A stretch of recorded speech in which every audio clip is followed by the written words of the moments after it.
the payoffs on the other side are worth it, but that the price that you have to pay getting up to that point is so steep that a lot of people abandon hope and abandon their efforts before they ever get there. And they just give up, this vicious cycle. The unhealthy default reality being our society, a place where the automatic default easy choices are mostly unhealthy ones. And if you go along with those choices, or you don't have the energy to fight them, you just end up in this downward spiral. Hello, and welcome to the Art of Living Well podcast. I'm Stephanie May Potter, and I'm here with my co-host, Marnie Dotches-Marmette. We created the Art of Living Well podcast to empower you to live your happiest, healthiest, and most authentic life. Each week, we will bring you inspiring and motivating conversations covering health and wellness topics, including fitness, mindset, food, travel, product reviews, and strategies from a variety of experts, including our own bank of knowledge. We are excited to educate, motivate, and inspire you to change the way you perceive health and discover your art of living well. Get ready to feel inspired.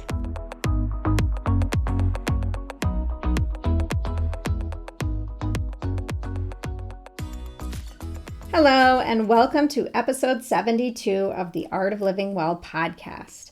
Before we dive into today's episode, we have a few exciting announcements for our podcast community. First of all, we're so excited to introduce the Art of Living Well Membership Tribe, which is our brand new premium membership for our community that we created for people like you who deserve to find your art of living well. We know how great you feel when you're taking care of yourself. The problem is this can be so hard to implement and sustain, and we know how confusing it can be to figure out what your body needs to thrive. We will help you develop a roadmap and provide accountability as you move along your health and wellness journey to develop sustainable habits for life. We want you to feel amazing in your own skin and join our community of like-minded women. For more information on this exciting new program, head on over to theartoflivingwell.us/programs. We also have some program details in our show notes, and we look forward to having you join us. We also have a favor of each of you. We want to ask that if you're enjoying this podcast, if you would just take 2 minutes to leave us a 5-star rating and review on Apple Podcasts. Doing so really helps us reach more people so others can benefit from the inspiring conversations and resources that we share each week. Thank you so much for your time. We also wanted to let you know that we have a free online workout guide, which supports lots of small and female-owned businesses. You can find the link to download this guide in our show notes or on our Instagram profile. A few other updates. Stephanie and I have created an online sugar workshop called How to Have a Healthy Relationship with Sugar. And it's something that you can download and work through on your own. And you can find the link in our show notes or again on our Instagram profile. And lastly, we wanted to let you know that we have been hosting a room in our club on the audio app called Clubhouse. And we're typically hosting our room on Wednesdays at 1 p.m. and we talk about a variety of different topics. The past few weeks we've been talking about sugar and why it's so addicting and how to have a healthier relationship with sugar. And it's a really nice platform because you can actually interact with us, ask us questions. We love getting to know our listeners better. So if you need an invitation, please reach out to us. It is an invite-only app at this time, and we would love to see you over on Clubhouse. Today, we are thrilled to welcome Pilar Gerasimo. She is an award-winning health journalist, pioneering social explorer, and author of a new book, The Healthy Deviant, a rule breaker's guide to being healthy in an unhealthy world. She is best known for her work as founding editor of Experience Life magazine, which today reaches more than 3 million people with each issue. Pilar has also served as Chief Creative Officer for the Institute for Integrative Nutrition and as top health editor for the Huffington Post. Pilar co-hosts a top-rated podcast called The Living Experiment. She speaks at universities, leads workshops at top retreat centers, and consults for organizations committing to transforming health and happiness around the globe. When Pilar's not traveling, she hides out on an organic, communal family farm in Wisconsin with her goofy pitbull named Calvin. During our conversation, we talk about what is a healthy deviant and what does it mean to actually be one, and to continually break the social norms in order to be healthy. We also discuss our relationship with our inner critic and how we can foster a non-judgmental life and really start to experiment with making different choices. We just loved talking with Pilar, and we felt like we could have kept chatting with her for hours. But before we dive into our conversation, let's hear a quick word from our sponsor, who helps make this podcast possible weekly. This episode is brought to you by our wonderful sponsor, Appetite for Change. Appetite for Change is a nonprofit in North Minneapolis that uses food as a tool for health, wealth, and social change. This year, in light of COVID and the unrest in Minneapolis, Appetite for Change has continued to ground themselves in their mission and center their work around community, connection, and nourishing food. They launched a pilot program called Community Cooks Meal Boxes, which provides fresh produce and pantry items, plus 2 recipes for over 300 families at no cost to the family. The program has been such a success that it has been extended for another 6 weeks and will continue into 2021. AFC has utilized the kitchens of their 2 restaurants, Breaking Bread Cafe and Station 81, to produce over 200,000 meals that have been distributed across the Twin Cities to healthcare workers, seniors, and families in need. In addition, they have 7 farm plots across North Minneapolis that are tended to by community members and Appetite for Change youth learning how to grow a variety of plants. These fresh fruits and vegetables are distributed throughout the North Side. Even in 2021, Appetite for Change is committed to building a more equitable food system by delivering fresh and nourishing food to healthcare workers, seniors, and families in need, tending urban gardens, and more. We have been collaborating with Appetite for Change over this past year, and we have loved their dedication to their mission, and we so look forward to volunteering with their organization and working with them more in 2021. To learn more about Appetite for Change, listen to episode 31 of our podcast with one of their founders, Michelle Horowitz. For more information or to donate, head on over to appetiteforchangemn.org/impact or on Instagram and Facebook at Appetite for Change. Welcome, Pilar. We are both so incredibly excited to have you here today. I think we've both been following you since you started Experience Life magazine. And that is still one of my favorite magazines to date. And I know Stephanie's as well. And I remember when you wrote your column, I would always enjoy reading it and hearing about your life. When I was recently speaking to an old classmate of mine, she offered to make an introduction, and I was so excited. So here we are today, and I think we have way more questions for you than we have time for. So we're going to dive right in, and we're really excited to hear all about your new book, The Healthy Deviant, a rule breaker's guide to being healthy in an unhealthy world. So maybe to begin, I know everyone has so many stories, and we'd love to hear from you, your journey from growing up on a farm in Wisconsin to how you came into the world of health journalism and how that has really changed and enriched your life as a lifelong health seeker. Thank you so much. First of all, how lovely to be with you. It's just, I always feel like so honored to show up on other people's podcasts. And I'm really glad our mutual friend, Jackie, was kind enough to introduce us. My story, thank you for your interest, is in some ways, I think a lot like everybody's story, which is that I started out as a pretty healthy little baby, if you're lucky to start out as a healthy baby, which most of us are.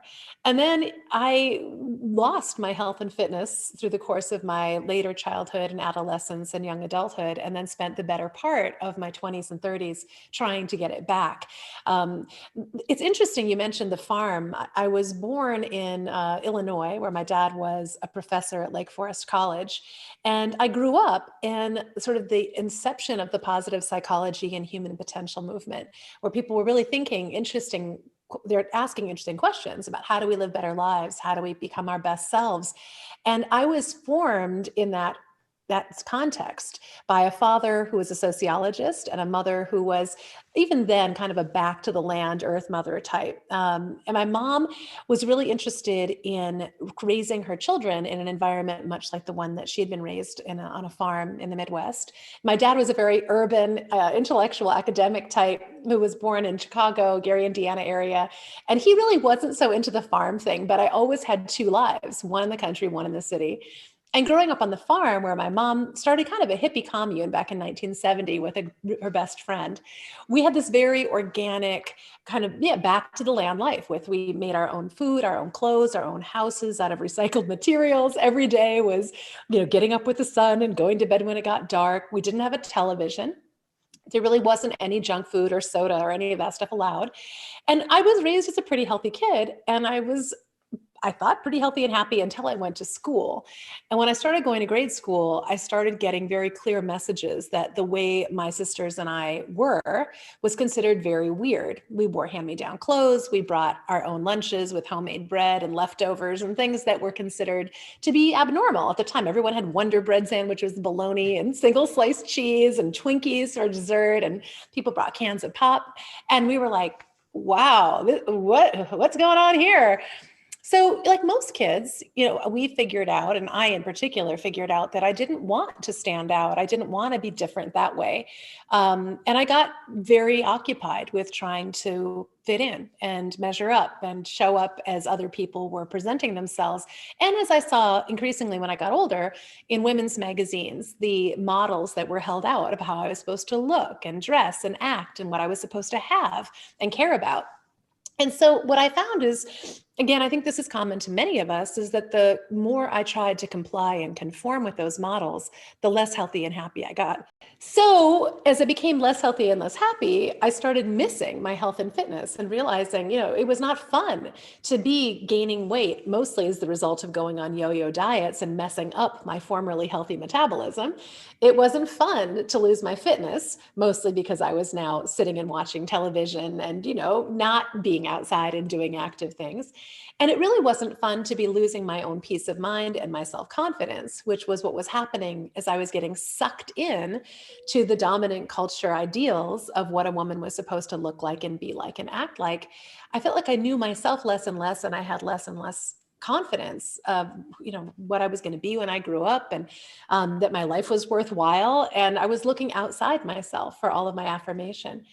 And it's a longer story, but the short version of it is that I suddenly had this realization one day when I was in my early 30s. And actually, I'd already started the magazine Experience Life, I think in 2001.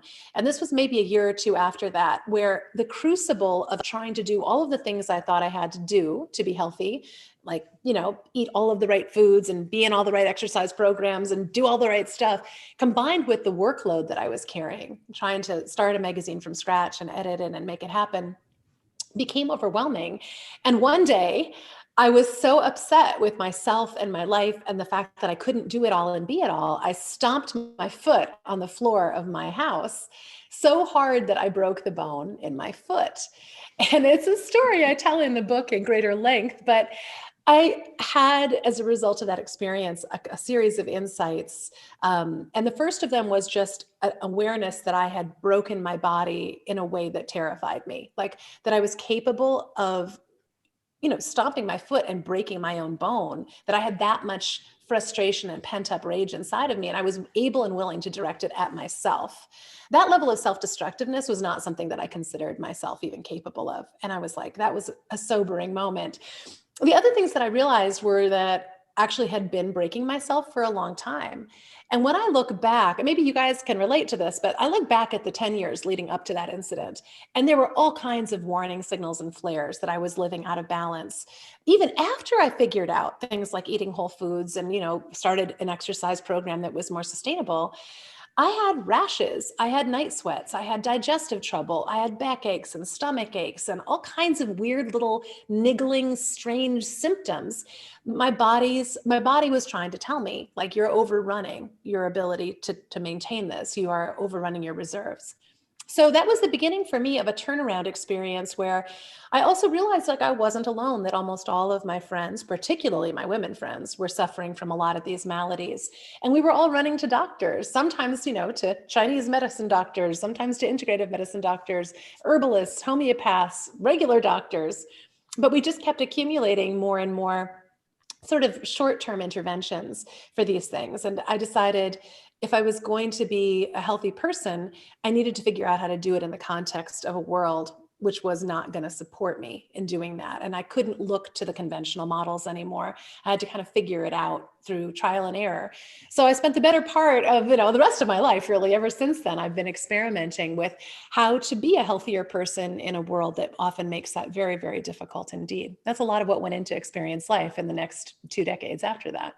Wow, I love hearing your story. I love hearing you tell it. I think in the book, I loved learning more from what I already kind of knew, high level, through reading Experience Life. And I know that just in and of itself is going to inspire so many people, because I think I fully agree with you, Pilar, especially women.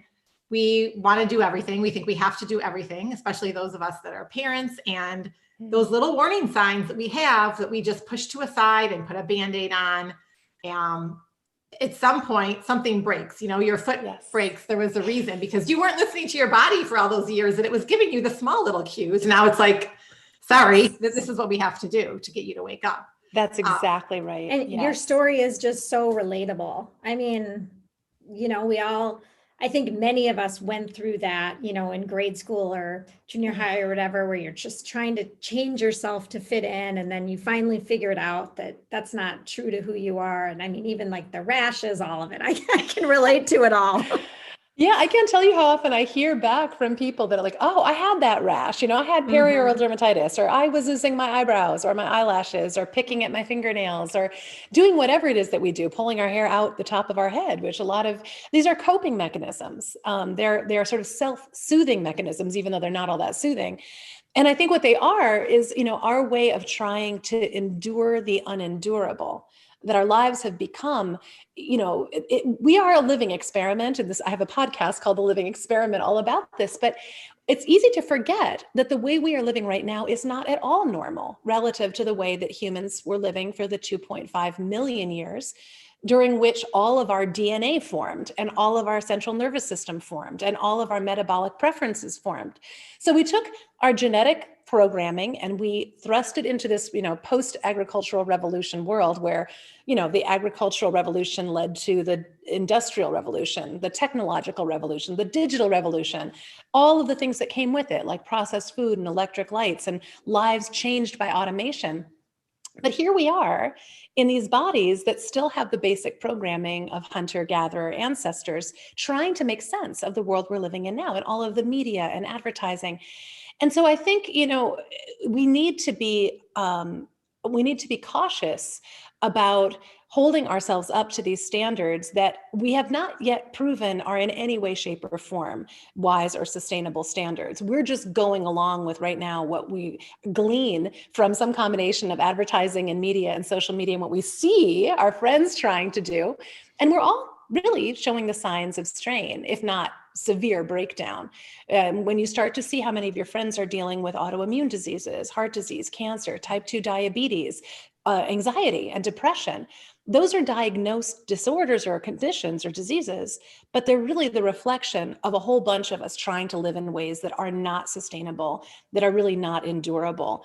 And we can continue to do things like get blue blocking sunglasses and gravity blankets and fidget spinners and, Humira to try to suppress the symptoms of our dis-ease.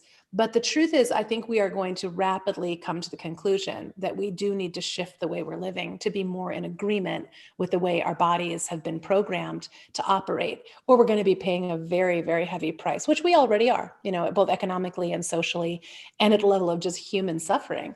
The price, I think, is too high. And that's a lot of why I do the work I do. I want to kind of wake people up to that and have people stop beating themselves up for not having a bikini body, goodness gracious, but also just like waking up sometimes in the morning and going, I don't know how I'm going to do this. I don't want anybody else to stomp their foot in a fit of frustration.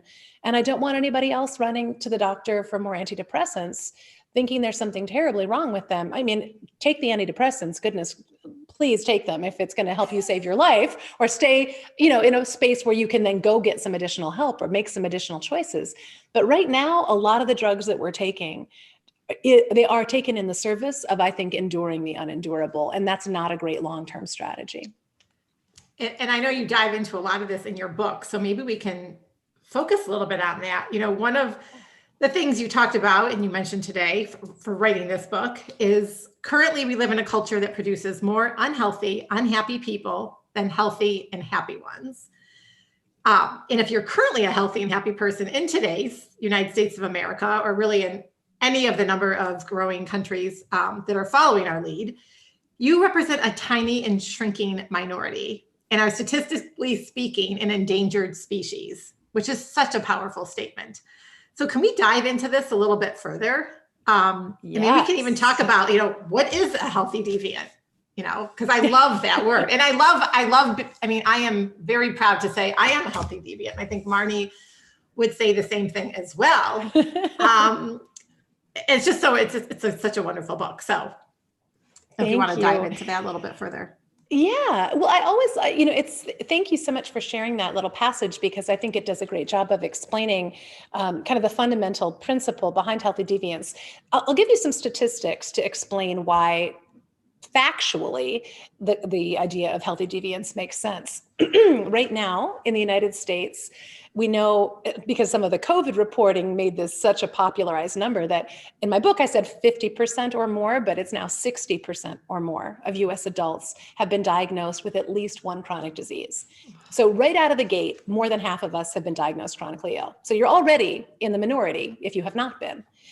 Then leave aside the diagnosed disorders, 70% of people are taking prescription drugs on a regular basis, sometimes a daily basis, in order to manage chronic symptoms, or they're taking them preventatively, kind of like statins and things are being given to people by the millions of doses in order to manage, again, the symptoms of our dis-ease. So 70% taking regularly prescription drugs. And by the time you're 65, you're actually likely to be taking 5 or more of them on a daily basis. And the interactions of those drugs are often very challenging and difficult things to predict.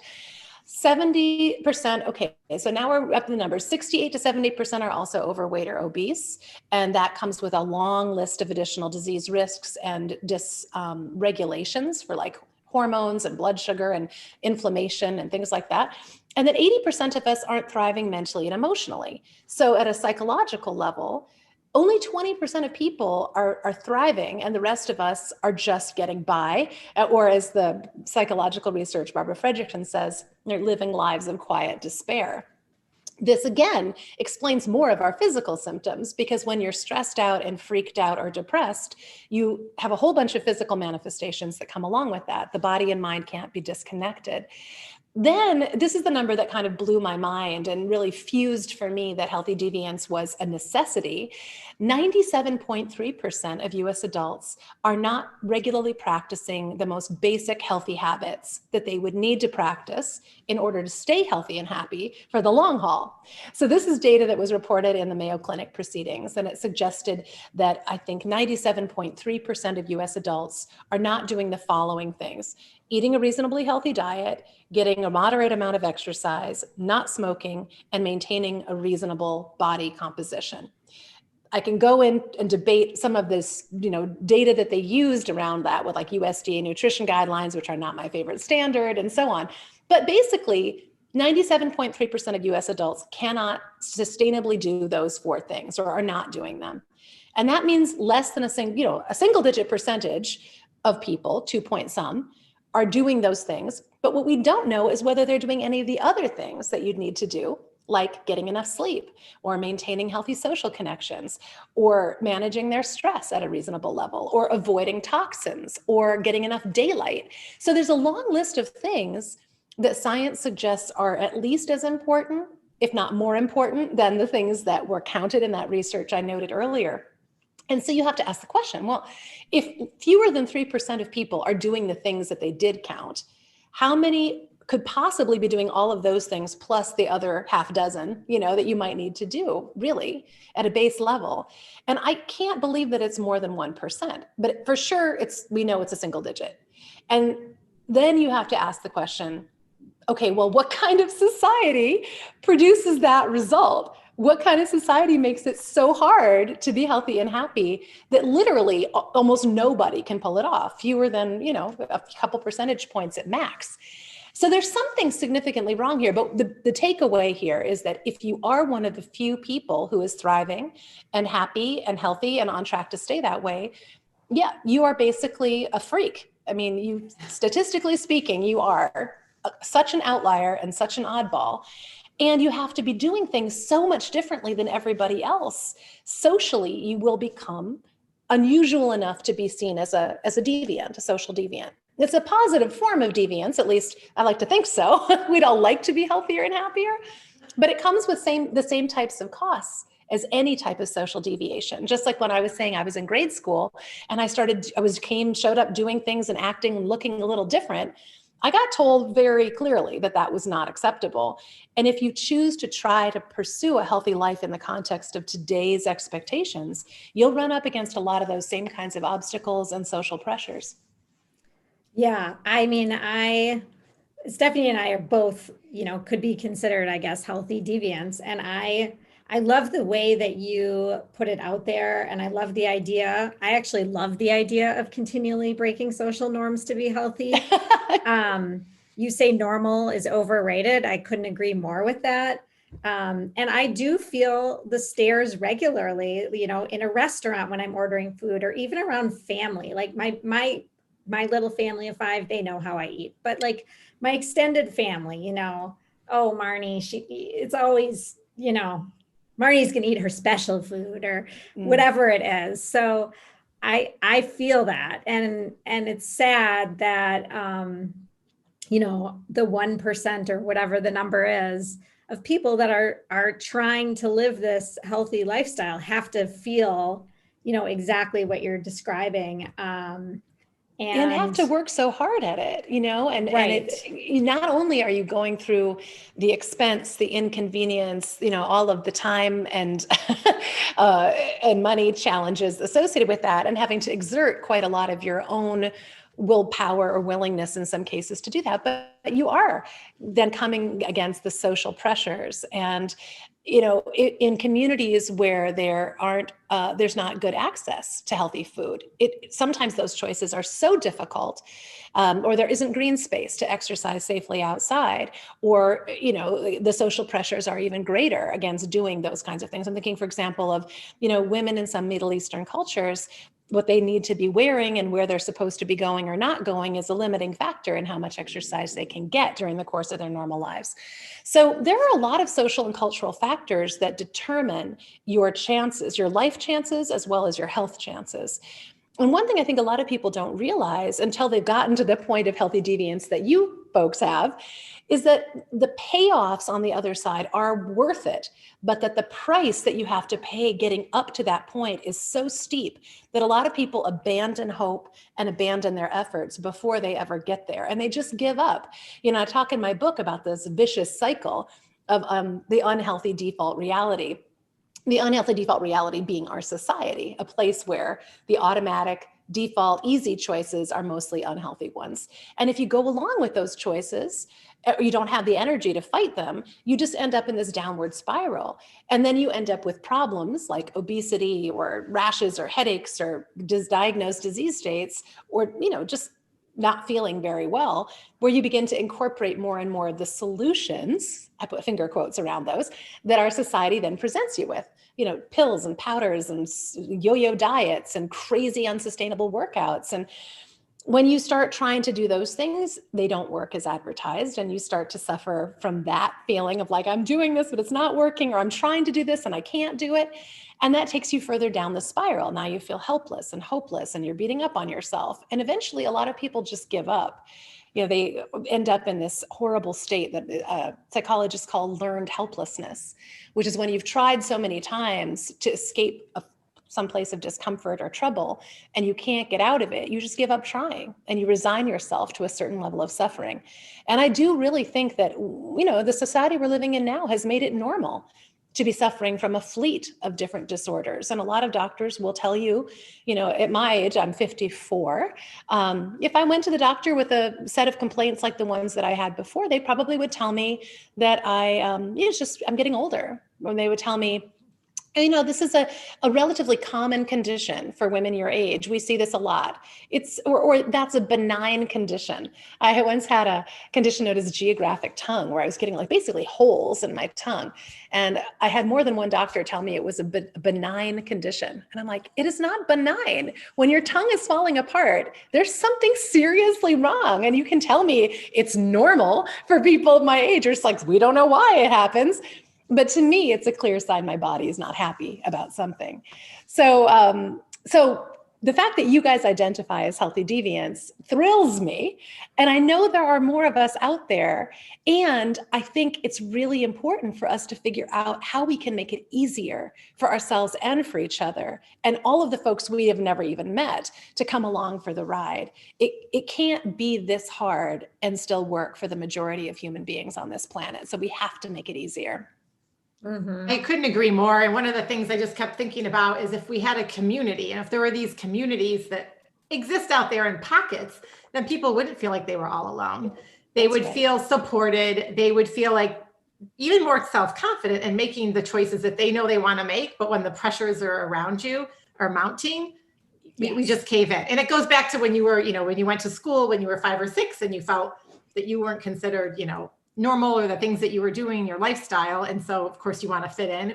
Even today as adults, 40s, 50s, 60s, people still want to fit in, and they want to be part of something. And if they can feel part of a community that also is doing these things to support a healthier lifestyle. Yes. But that's a lot. That's a big undertaking, obviously. And that's what this book, and I know you have your program that you're running, is all kind of trying to support, right? Yeah, absolutely. Well, for me, one thing I realized in editing Experience Life magazine is that there are communities of people that sort of co-locate around existing structures, like, yoga studios or gyms or food co-ops or libraries or, CSAs. So you can find your people through those existing structures.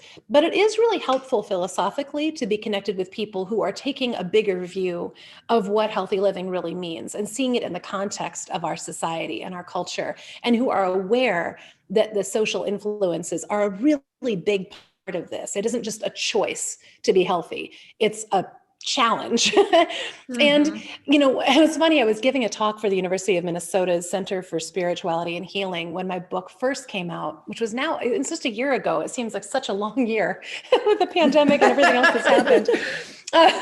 But I remember someone in the audience of the talk was like, wow, you are speaking my language. Like, is there a community? Is there a place for us to connect? And at the time, I hadn't yet started this Healthy Deviant private Facebook group. But when I did, maybe 6 months later, I was like, oh, maybe I should just do this. 2,000 people came in faster than I would have ever predicted.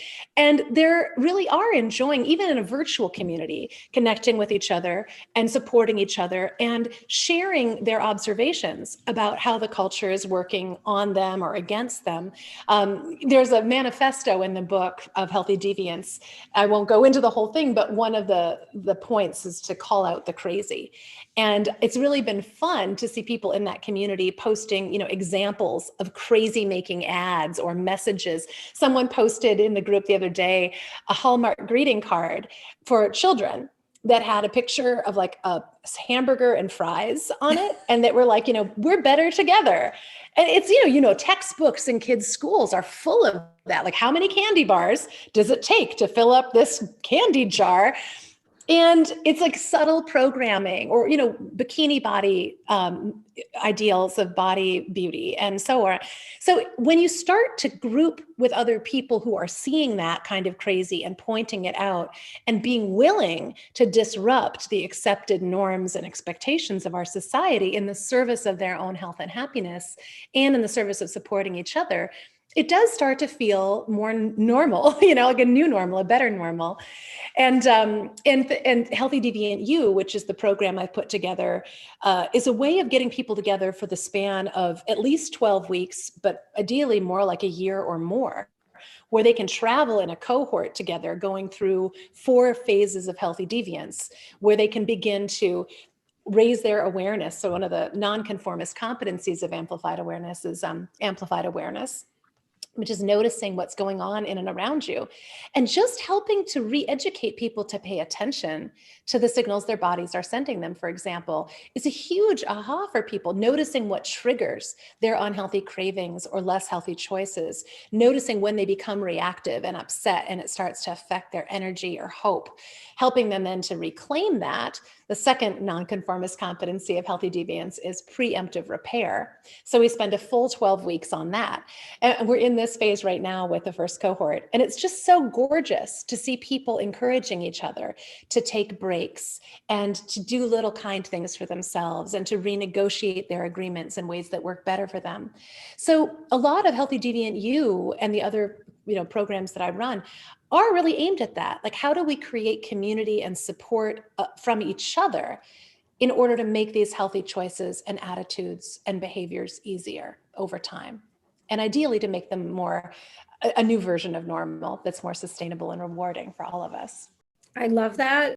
That's wonderful, because sometimes it is hard to find, like Stephanie and I, we work together. So it's really nice that we can constantly bounce off each other ideas, and we're both super healthy, so it's really nice to have that. But like, I definitely have some good friends, and I could go over to their home and I'm getting pushed to drink a lot of alcohol and eat a bunch of junk and whatever, and I'm usually always the ones saying I'll just have a bite or whatever it is, but it's uncomfortable, right? Like, it's uncomfortable. It is. It is. And it's like everybody's trying to figure it out. And I get, because I have been there. And from time to time, I still get there. I want to be honest. Like, for me, part of being a healthy deviant is acknowledging that you don't have to be perfect all the time, but it's like noticing when you get on that slippery slope and you're headed downhill and you're like, I need to practice some self-arrest here, or I'm going to go down into this place I don't want to be. I've been there, don't want to go back. But trying to navigate that space where you can have what you want to have when you want to have it, but also know the impact that it has on you. And even in the face of, you're hanging out with someone who is in a difficult place or trying to survive by the means that they know. And for a lot of people, particularly this last year, drinking more has been one of the ways that people sort of self-soothe or self-anesthetize or numb out when they just can't take it anymore. Or we've been in back-to-back Zoom meetings for 12 hours and you're just like, I can't even deal with this anymore. So, eating sort of comfort foods and junk foods and drinking more, or zoning out and binging Netflix, or escaping into romance novels, or whatever it is that you do, there's nothing wrong with that. It's just that it isn't going to serve you for the long term. What it is an indication that you've overrun your available resources and you're desperately now in need of repair, recovery, replenishment, rebalancing, re-regulation. But if you live in a society that doesn't really help you do that, or actually actively stands in the way of you doing that by telling you should be able to do more, when you're, one of the things, my sister Louisa actually posted in the other day in the call out the crazy mode, was a little like Fitspo type Instagram post that said, don't stop when you're tired. And then in little print, it said, stop when you're done. And that's the message that we're sending out as an aspirational, inspirational message to people. Like, I don't want that magnet on my refrigerator, but there are people who are living by that credo because they've been trained and programmed to do it. So yeah, drinking and eating junk food is like the closest thing to comfort and a reward for the misery they've been experiencing. And that's a lot of what Healthy Deviance is shifting perspectives away from that set of strategies and encouraging people to experiment with approaches that actually do rebuild and replenish them, and getting out of the patterns and ruts that are eating away at them even more. Because what I see when I look around is, you've probably seen this too, right? Like friends that you saw 10 years ago, and you see them again and you're like, well, we've all aged, right? And we are like, oh my God. But, you're like, wow, you can see the results of trying to persist with the strategies that person has, and it's like, it's showing and they're feeling it. And I don't want to say we should all walk around judging each other. I want to say we should all walk around having empathy for each other, because this is not because that person is stupid and weak-willed or not as good as any one of us. That's because this person hasn't had access to the skills and strategies and support that are required to do the difficult thing, the nearly impossible thing of choosing to be a healthy person in an unhealthy world that is constantly making that more difficult than it needs to be. And now we will take a quick break from this episode to hear a word from our sponsor. Have you been thinking about a new home build, remodel, or even rework of a smaller space in your home? We have all spent more time in our homes over the past year, and many people are trying to recreate spaces in their homes to bring more joy and functionality to fit their lifestyles. It can be really hard to know where to turn. But Sarah and Marcy, co-founders of Chisel Architecture, are the experts that will help you gain clarity and confidence around your project. One of the unique aspects of Chisel Architecture that sets them apart from others is their trademark design approach called Pattern of Life. This approach is a game changer for homeowners and how they experience the design process. Marcy and Sarah really listen to you to fully understand your needs and advocate for you during both the design and implementation process. When you think about your home environment and how it supports you, Chisel Architecture believes your overall well-being should be in the mix. Sarah and Marcy want you to live well in your home. Because they are so passionate on their design approach, they have a special offer for our listeners. Book a 2-hour consultation and receive $50 off. Simply email them at hello@chiselarc.com. That's at HELLO@CHISELARCH.com and mention the Art of Living Well podcast to receive your $50 off. Consultations must be booked by June 30th to take advantage of this offer. And I think one thought that I had when you were talking about like the Facebook group and the community is, up-leveling people so that they can advocate for themselves. So when they do go to the doctor and they just say, oh, just take this pill, or you're just aging and this is normal life, that you can say no, that you have a little bit of knowledge and that you have that insight to say something's not right and advocate for yourself, whether that's in a doctor's office or with your friends or family or whatever. And I think that's something that kind of came across to me. What you're saying, which is what you're doing. Yeah. Advocacy and I think discernment, is the other piece that if you're, it's kind of like looking for love in all the wrong places. If what you want is progressive support for lifestyle change that in your heart is what is necessary for you to get healthier, probably going to most conventional doctors for that counsel is not going to produce a satisfying solution. Mm-hmm. Most conventionally trained physicians are really expert at managing things like infectious diseases and acute injuries and catastrophic health crises. They're great at supporting you through a thing like a heart attack or something. Most of them are suffering from all of the same maladies, though, that we're going to them with, like stress, inflammation, imbalances of various kinds. And they're taking a lot of drugs to manage those themselves. So, if I break my arm, I'm going directly to a hospital to have one of those conventionally trained docs help me figure that out. But when I notice that a little rash that started to have a while ago is starting to come back, or I notice, my eyes aren't as clear and they're starting to look kind of dingy, or I notice that my digestion is a little off, or something in my lower back is kind of bad because I've been sitting too much.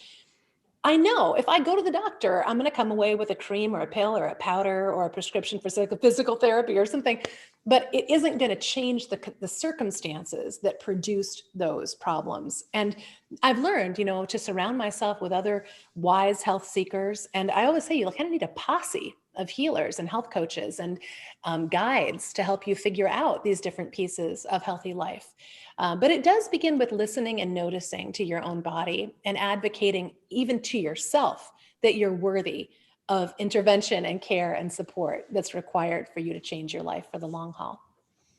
And it's so hard because some people maybe don't have the means to get the access to all these healers. Yes. And my heart goes out to those people, because I do think a lot of people go to the doctor and, like you said, they walk away with a prescription or a cream or whatever, and they never get to that underlying root issue. And it's just kind of slapping a Band-Aid on the problem.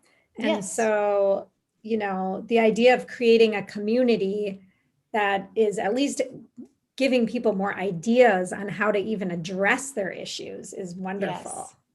Yes, it's really true. I think this past year has been so interesting to, particularly in Minnesota after George Floyd's murder, I should say, is I've really become more aware of how in communities of color, for example, there has been such limited access to recovery from, lifelong traumas and the challenges of being constantly surrounded by stressors that are beyond your control and seem, to be disproportionately visited on communities of color and low-income communities.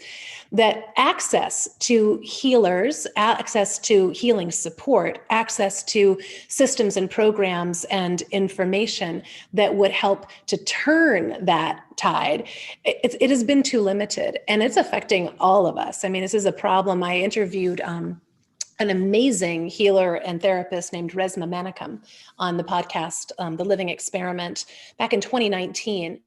And he talked a lot about how much trauma we all carry from this set of injustices and imbalances. And just the way that our society is set up isn't working really very well for any of us. Even those of us who feel like we're doing pretty well by comparison to everybody else, we all experience the suffering and the drag that is created on our society by having so many people needlessly suffering and unfairly suffering from circumstances, that date back in our history, many hundreds or even thousands of years.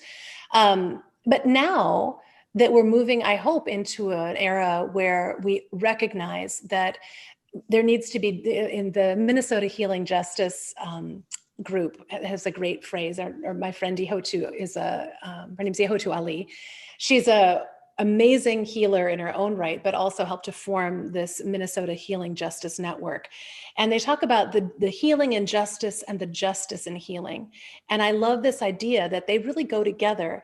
It isn't just to have 97.3% of the US adult population suffering the consequences of ill health and suffering against the influences that are constantly oppressing their health and happiness.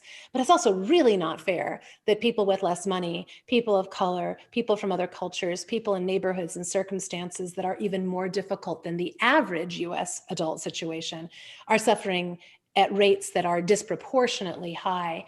That is not good for anybody. And I think that's one of my passions these days. It's how can we connect more with each other to share what we have and know, and to learn more about the circumstances of people whose challenges in getting and staying healthy are even greater than our own. I love that. Absolutely. I mean, I couldn't agree more with everything you just said. Yes. And it's, it seems like a big undertaking, but I do feel like each of us can play a small role in that to start to make some real change and movement. And if anything, that's been a silver lining of all of 2020 and what we've all gone through and kind of touched on today. Yeah. So shifting gears a little bit, in the book, you talk about renegade rituals quite a bit. Can you talk about, tell us a little bit, what are renegade rituals? Yes. Well, actually, it's a great segue because in thinking about, the very long list of things that one quote unquote should do to be a healthier, happier person, I think most of us feel overwhelmed by, all of the food things and all of the exercise things and all of the stress management things and so on. So I really focused on like, what were the biggest impact, highest octane, easiest return things that I learned to do that made all of those other healthy choices easier. And it came down to 3 daily, what I call renegade rituals, each of which happily don't cost a lot of money or special equipment, or they're things anybody can do. They can take some doing to figure out. But the first one is called the morning minutes practice. And it's my favorite way to start because it only takes 3 minutes, and it's something you do first thing in the morning before the rest of your life has kind of gotten its grip on you. The idea is that when you wake up, you take the first 3 minutes of your day before you pick up your phone, before you get into your computer or the news or social media, or even into a conversation with another person, ideally. And you just allow your body to come to waking gradually by doing or experiencing something that is a low-key, calm, enjoyable activity. And it can be anything you want. It doesn't have to be meditation or yoga. It could be. But like on different days, I do different things. I wake up and I play my guitar, or I light a candle almost every morning. I light a beeswax candle and I just like look at the candle and then look outside. Sometimes I walk outside and listen to the birds chirp, play my guitar. The only rule is that I spend the first 3 minutes doing something that's just for me and allows my body and mind to come to waking gradually. That's really important for a bunch of scientific reasons, like your theta state and your brain waves moving from sleeping to waking. But without all that science and the technology of that, I will tell you that if you experiment with the practice, you will probably love it. I've never met a person who's tried it who hasn't been like, wow, that is a much better way to wake up. And now I feel really different. Using those 3 minutes for your own benefit somehow gets your day off to a different start that makes other healthy choices easier. I think it also helps you realize how rare it is to have the experience of being in your own skin and not being distracted or pushing to get something done or feeling a sense of urgency and having everything go scattered in your mind and body as a result. So the second renegade ritual then is called Ultradian rhythm breaks. And these are 20-minute breaks that you take ideally every hour and a half to 2 hours. But to begin with, I encourage people to take one mid-morning and one mid-afternoon, assuming that they have a lunch break, which often serves as a kind of Ultradian rhythm break. The term Ultradian, like Ultradian, means like many times a day. And it's much like a circadian rhythm operates on a 24-hour cycle. You've got a cycle of waking and a cycle of sleeping, and a cycle of productivity and a cycle of recovery. The same thing actually happens in our bodies many times a day. We just tend to fight it and not pay attention to the energy variation, right? So everything in our bodies and our minds operate on this very interesting oscillating cycle of up and down, up and down. If you think about your heart rate, for example, right? Your heart beats on a very particular rhythm. Your eyes tend to blink on a particular rhythm. Your brain, your sinus rhythms operate on a particular set of waves and rhythms. But we've been trained in this culture that we should get up in the morning, go, go, go, go, go, and then somehow magically drop off into perfect sleep at the end of the day. And our bodies hate that. It doesn't work at all. But what happens is that in reality, what happens is that you get up in the morning and you start building up productivity and you get into your high focus mode. And then your body starts to accumulate all of the byproducts of that productivity. Much like a car going down the road has exhaust coming out the back, you going down the road of your day produces metabolic waste and cellular debris and neurosynaptic snippets that you don't really know what to do with. And when you start to feel fatigued, usually around mid-morning, the first time, an hour and a half, 2 hours after you start the productive part of your day, it's your body's way of getting you to take a break. It's sending you fatigue messages because it needs time to reset and recover and rebalance. But we don't let it do that. We fight that instinct and we go for more coffee or sugar or cigarettes, or we try to pump ourselves up for the next big thing and just get through to lunch or just get through the day. And as we go through the day, it just gets worse. If you can take the break, what will happen is that your energy will come back up with or without coffee, with or without sugar, ideally without. And then you experience another 90 to 120 minutes of high energy and good mood and good focus. But we have been trained in our culture to think of taking breaks as a sign of weakness, and we don't take them. And what happens is that our energy peaks throughout the day get lower and lower until I'm sure, had this experience. By mid-afternoon, you're a mess, and you're exhausted, and you're grumpy, and you're inflamed, and you're starting to think about food and drinks. And that's what happy hour is basically a very delayed ultradian rhythm break. And if you can get out ahead of it and rest before you're exhausted, and eat and drink before you're famished and dehydrated, people will find their energy works a lot better, and they also end up sleeping better at night. So making healthier food choices and balancing blood sugar actually is very related to these ultradian rhythm breaks. So that's the second one. And then the third one is sort of the opposite of the morning minutes practice. It's a nightly wind down, or a nighttime wind down. And that's a more extended period of usually 30 to 45 minutes, where I recommend just taking everything down, decelerating your speed, taking the volume in your space down, taking the intensity down, taking the temperature, lowering your thermostat down. And as you begin to lower the lights, the temperature, the intensity, the volume, you start sending your body and your mind deceleration signals. So instead of go, go, go, go, go, you're now sending it the message to slow down, slow down, slow down. And it prepares your body for sleep in ways. I can't tell you how many people in my programs have said, I just got the first decent night of sleep I've had in years. And I'm like, it's a miracle, I guess, but not really. It's just getting into agreement with the way your body actually is designed to work. So it's really, those are the very most simple explanations of the 3 Renegade Rituals, but I love talking about them, and I love sharing them. And if folks want to learn more about them, obviously I write about them in the book. I teach them in Healthy Deviant You, but there are 3 episodes of the podcast that are great to listen to learn how to do these. This is the Living Experiment podcast at livingexperiment.com, and it's available on all of the podcast platforms. There's one called Morning, about the morning minutes practice. There's one called Pause, Pause, about how to do ultradian rhythm breaks. And there's one called Sleep, which is about the nighttime wind down. And I have more about these things available on my websites and blogs, but I would encourage anybody who wants to learn those skills of the Healthy Deviant to begin there. And then notice how doing those simple Renegade Rituals affects your ability to make other healthy, self-respecting, self-preserving choices. That's wonderful. And we'll link that up in the show notes, those podcast episodes. So if people want to go check that out, it'll be easy to do so.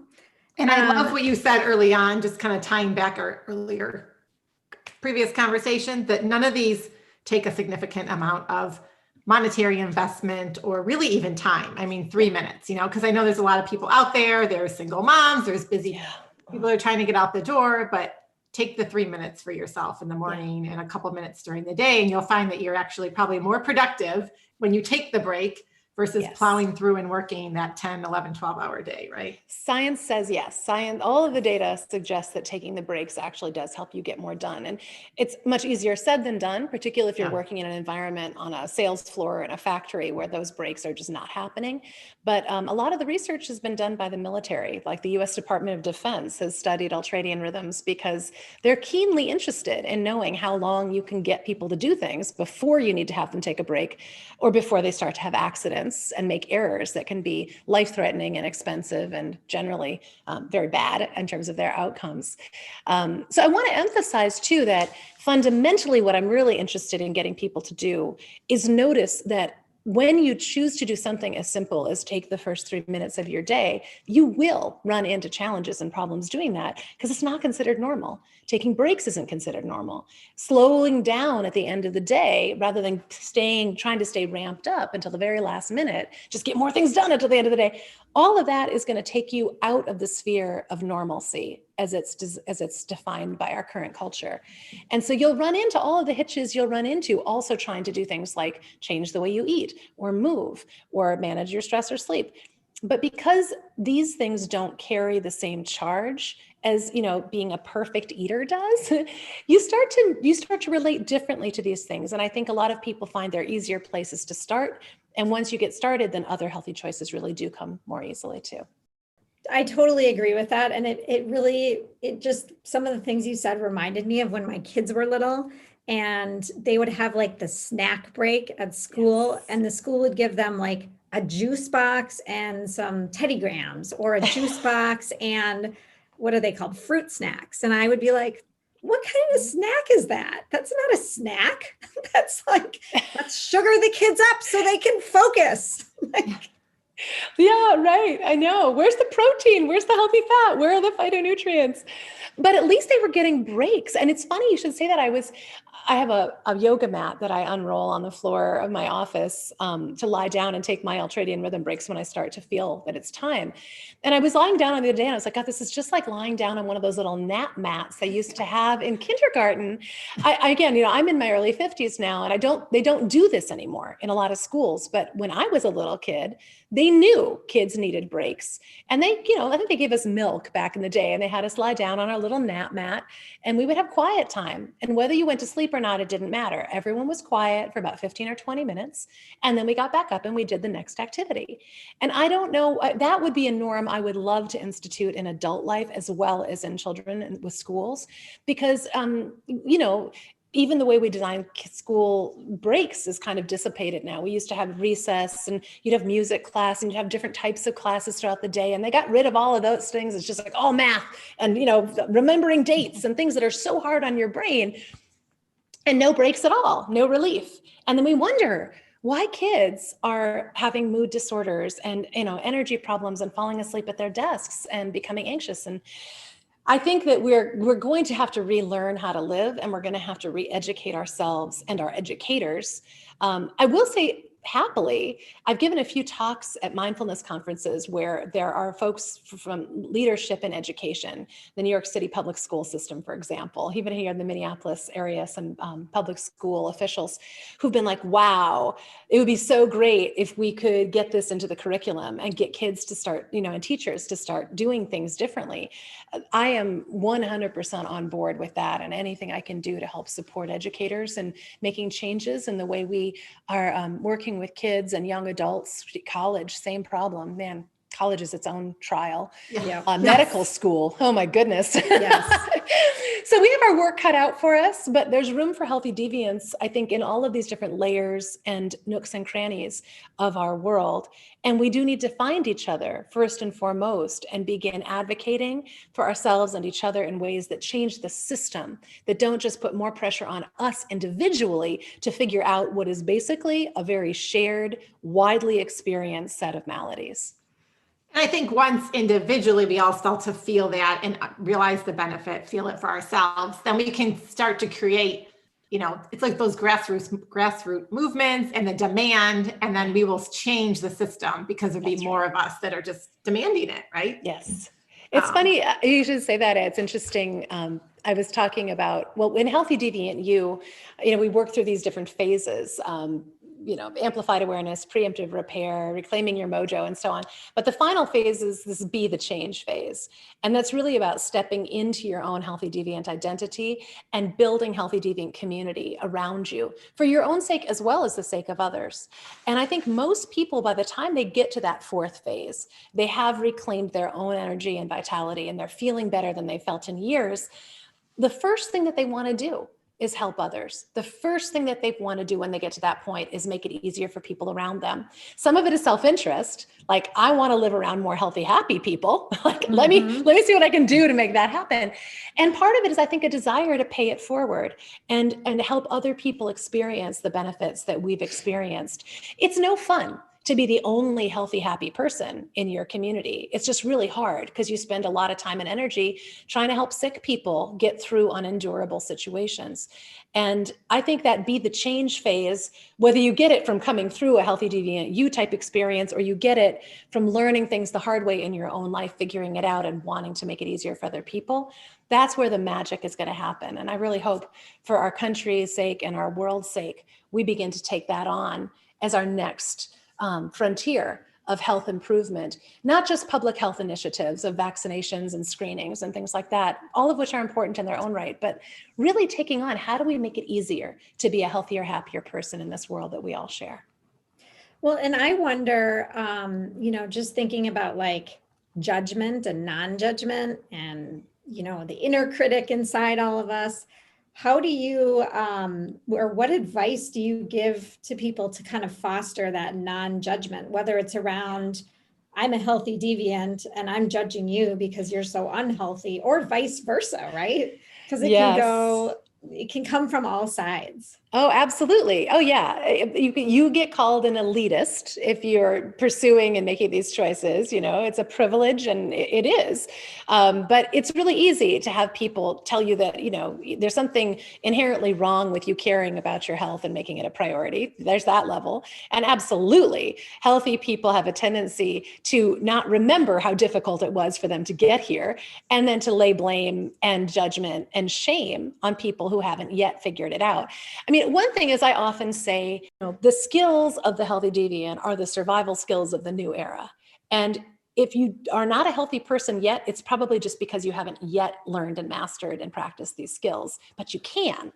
And if you are a healthy, happy, sustainably healthy, happy person, it's probably because you have managed to figure it out. You might have had a lot of advantages that helped in that, but that's really what separates people, are the skill sets and the perspectives.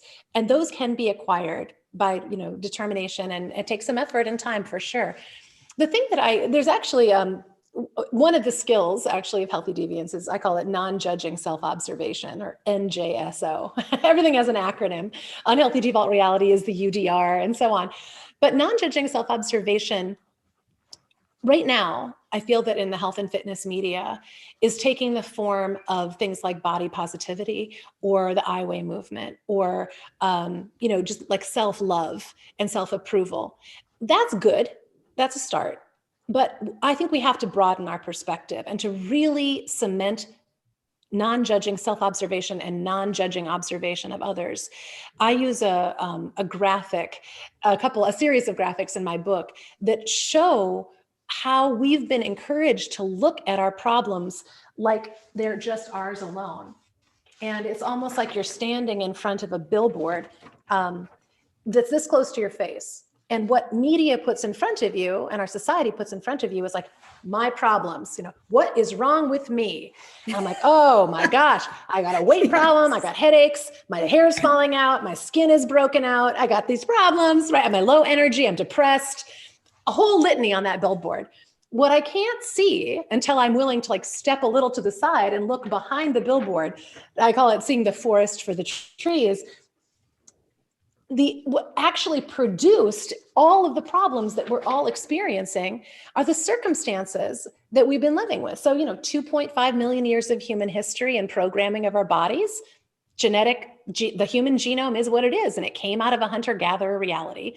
Then we have the agricultural revolution, where suddenly, instead of going hunting and gathering and being, following the cycles of light and dark and natural things, we start domesticating plants and animals and having surpluses, and our whole society changes. We move into cities and towns, and that launches the Industrial Revolution. Now we've got, automation and machines, and then that produces the technological revolution and computers and push button, and everybody has appliances for everything, and processed food galore. Our whole society changes, right? And we have the digital revolution with these things. This is only like 25 years that we've had this stuff. And, all of the other maladies that come along with it. But 25 years, no, that is not enough time to figure out how to live in the way that we are asking people to live. Less time to think, less time to recover, more pressure to acquire goods and services and keep up with the Joneses. Wildly unrealistic expectations of how we're supposed to look coming through these devices at all times. So all of those circumstances set us up for what's known as evolutionary mismatch, and they produce the circumstances of our society, which I call the unhealthy default reality. And now you can see this whole world of experiences leading up to this moment that have produced what you're thinking of as your problems, except they're everybody's problems, because those circumstances, those conditions are universal. And not just in our country anymore, but like I said, all the places we've exported Western standards and technologies and preferences for things like fast food and, soft drinks and 150 some pounds of sugar a year per person. So when it comes to judging, if you've managed to, first of all, a lot of people who are supposedly healthy are still obsessively looking at this billboard, and they spend their entire lives trying to like perfect themselves. Meanwhile, they're kind of husks. It's like, there's nothing else going on. Like that's all they do all day long. It's like present themselves as healthy, happy people, right? But I think for me, where I started relaxing my judgment of self and others was when I observed those conditions, when I learned enough about the history of my own humanity and our shared reality to recognize that you can't just intervene over and over and over again at the level of a bazillion people's my problems. We have to start addressing them as our shared problems and helping each other to sort out those conditions, intervening at the level of our relationship with our unhealthy culture, rather than intervening repeatedly at the level of willpower and, standards that are unachievable. What's wrong with me is a loser question. I'm interested in what is brilliant about your body that you could get into agreement and help it support the energy level and vitality level and enthusiasm level that you would like to have. Because I believe that that's possible. And again, back to the bigger picture, what would it be like to live in a world where most people were actually healthy and happy most of the time? What kind of problems? Wouldn't it be incredible? Yes. Yeah. And I hope we can all see that in our lifetime, right? Oh man, me too. Me too. Even a majority, to get to 51% of people thriving. I was talking with my friend Brian Johnson of Optimize, who just started a wonderful new heroic benefit organization. And that is their goal, is to help the majority, like to get 50 or 61, I can't remember when, but the majority of people thriving by the year, I don't know what it is, 2030 or something. It's a very aggressive goal. I would just like to see us making headway instead of going the wrong direction, which is where we've been for the past 30 or 40 years, is an aggressive decline in our resilience and vitality. And we can turn that around anytime. I like to think it's now. The book, I hope, will mark a turning point in the way we're thinking about this and talking about it. But it's early days, so the more the merrier. And that's part of the third point in the Healthy Deviant Manifesto, is make it a party. I think we have to make it more fun and make it more welcoming and make it more accessible. And let's have a good time getting healthy and happy so other people actually want to come along and do it this way instead of running scared.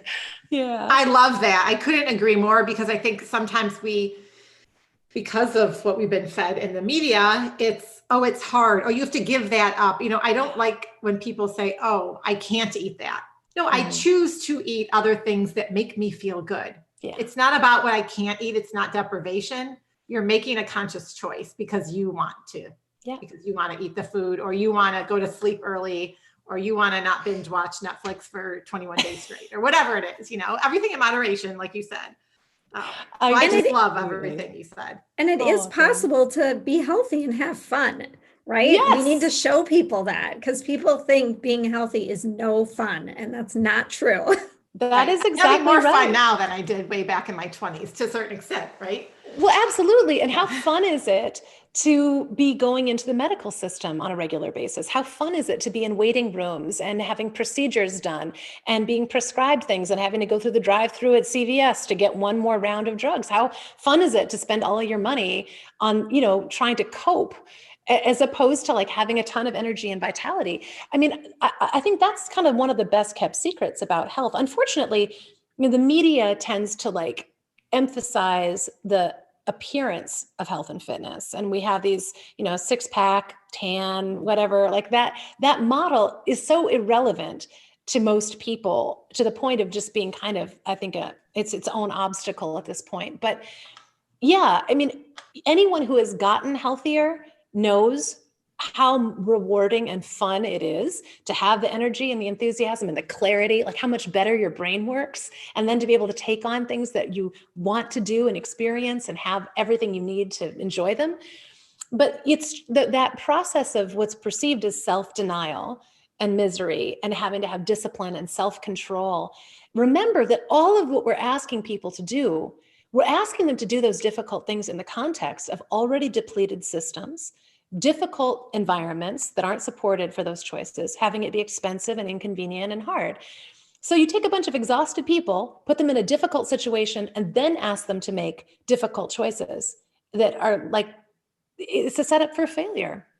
That's the vicious cycle of the unhealthy default reality. Basically, wear people out and then ask them to do something tough that doesn't feel fun to them then, Right. and then wonder why, 1,000, what is it? 90% of people go on diets and they see themselves as failing. I think that largely the whole diet culture has failed them. But that's a lot of why, like I said, I don't start, obviously nutrition and exercise and all of that matters. I can tell you, eat mostly whole foods most of the time. That is my dietary philosophy, but it's easier said than done. And if you go out trying to do that without the right skills and in an environment that it's not supported, and you're already feeling stressed out and tired and hungry because your blood sugar's imbalanced and all you want is a donut, it's a setup for failure. I don't want to see people failing. So I say, start with the morning minutes, start with Ultradian rhythm breaks, start with the nighttime wind down, and begin noticing your own desires. And then make it easier by learning some of the skills of the healthy person. And that's what we're all here trying to help each other learn. It just takes a little bit longer than 10 pounds in 10 days, which is what the New Year's, machine keeps turning out. Absolutely. So Pilar, you've provided so much insight and ideas throughout this conversation, and we highly encourage everyone to read the book, of course. But we love leaving our listeners with just a couple of tips that they can, immediately implement into their life this week that would have the biggest impact. And I know obviously the morning minutes and all the things you just talked about are huge. But for someone out there that's just feeling super overwhelmed by everything that they're just digesting during this conversation, what do you recommend? Well, there's one thing I would recommend is a sort of turn off the world challenge. And by this, I mean, literally turn off all of the electronics in your environment, turn off all of the media that you have streaming around you, turn off any noise that's in your environment, like that's playing, even music that you enjoy, just turn off everything, or get yourself outside without any of your devices, just for 5 minutes. Just be yourself in your human body with your feet on the ground or your back lying down on the floor, and notice what it feels like to just be yourself. And don't be surprised if what comes up is an addictive tendency to reach for your phone, or if you can't even imagine letting it go. Notice if suddenly thoughts and feelings that you don't know what to do with kind of come up. Don't worry about sorting all of that out, but notice how unusual it is to spend even 5 minutes unplugged from stuff and unplugged from the urgency of accomplishing anything. Notice what a rare, unusual, freakishly weird experience that is. Without conversation, without anything coming in, just who are you in that 5 minutes? That is a person it would be really cool for you to become more acquainted with. And that experience of your own autonomy, the sovereignty of your human self, realizing that you have the right to be here on the planet in this time and space without accomplishing anything, or consuming anything, or producing anything, or fixing anything. Just being for 5 minutes in an unplugged situation is often enough to help people realize that they have a very strong desire to feel more alive. And that desire, I think, is a calling. And when you start to feel the calling of returning to your own human self, listen. Follow it. I love that. Absolutely love that. And I think that I love how you said that you don't have to be doing, producing, because I think it's in our nature that we feel like maybe you're out on a walk, but you're listening to someone else's podcast, or like you're talking to a friend or whatever it is, like always trying to get in whatever you need to get in throughout the day. So I really love the turn off the world challenge. And, Stephanie and I will talk about it further, but I'd love to, challenge our listeners to give it a try. Yeah. And report back on what happens. Yeah. I want to just respond to one thing you said, Marty, because it's such a great opportunity to notice this, that we say, it's in our nature to do this, to multitask and to distract and to produce and to feel the next thing and the next thing. I don't know that it is in our nature. I think what it is it's the nature of the unhealthy default reality. It is the nature of our society to make us feel that that is normal and that what I'm suggesting you do is abnormal. But remember, our central nervous system, like our brain, our spine, everything in our system that has us responding to reality, the nature of the reality it was formed in was a much simpler time and space where we went hours sometimes without talking to other people because we were working on, tracking animals. We were, harvesting tubers. And when we did chat, we were chatting around shared experiences. Like, how do we get this, debris hut or whatever our shelter was at the time up? How do we find the berries that are out wherever they are? How do we comfort each other? And how do we heal each other? Those were the conversations. And there's a gossip, I'm sure, but we were talking about things that were all shared universal experiences that all made sense to us. Not talking about world news that was happening on the other side of the planet, not talking about a conspiracy theory, not talking about our fears and our anxieties of things that might never, ever happen.